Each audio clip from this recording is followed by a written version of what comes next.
Imagine turning on the news during an election season only to see one political party getting all the coverage and ads on that major media company with that major media source, while the other is barely mentioned, and when they are, it is almost always in a negative tone, more often than not.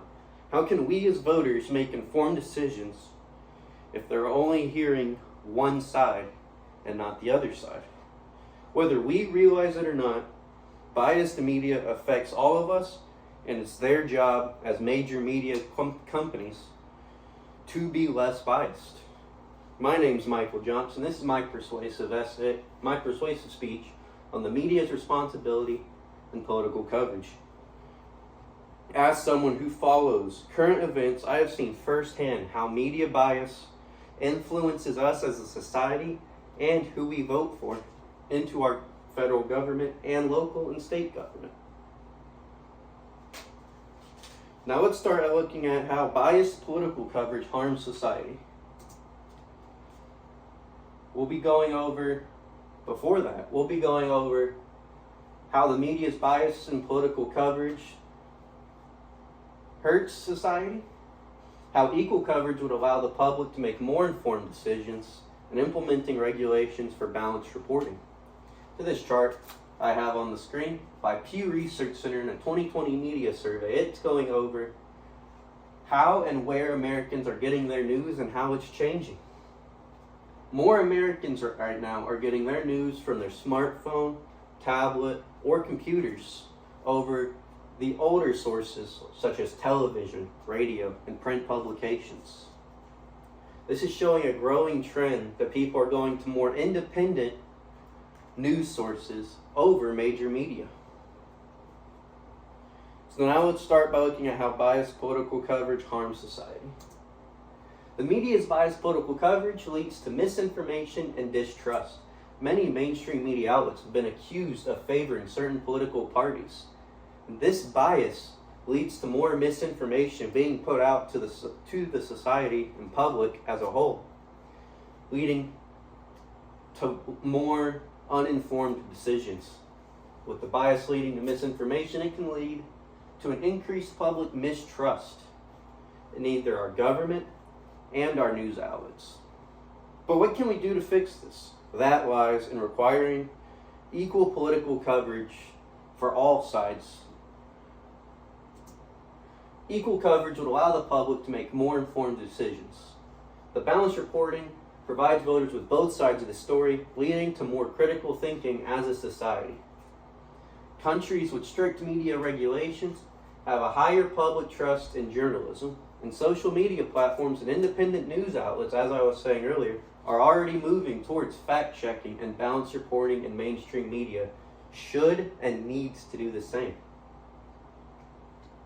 This chart I have by also from Pew Research Center, going from August to October of 2012, shows the bias in cable news coverage of presidential candidates in 2012. As you can see, Mitt Romney with CNN was getting 36% negative tone stories out of him versus Obama's 21%. But it only gets worse when you go to MSNBC and Fox, where Obama on MSNBC was getting 39% of the stories with a positive tone, while Mitt Romney was sitting at an astounding 71% with stories with a negative tone. This is the bias that leads to less critical thinking and a more divisive society. But what can we do to fix this? That lies in requiring equal political coverage. I take that back. Now let's discuss how regulations can ensure media fairness. Implementing regulations for a balanced reporting is both possible and beneficial. The fairness doctrine, which required balanced news coverage, existed in the U.S. until 1987, and it should be reinstated. Other countries, such as the UK and Canada, require fair and balanced reporting, and their media landscapes are less divisive.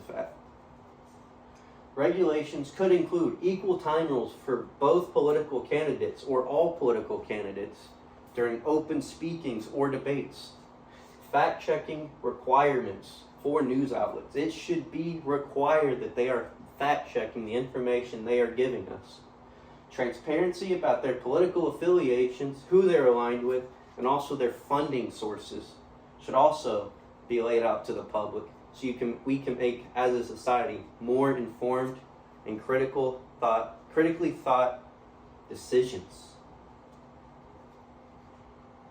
Now, if we as a society take these steps, we can rebuild public trust in big media and be more informed as a society with the ability to do more critical thinking on who we're electing into our government.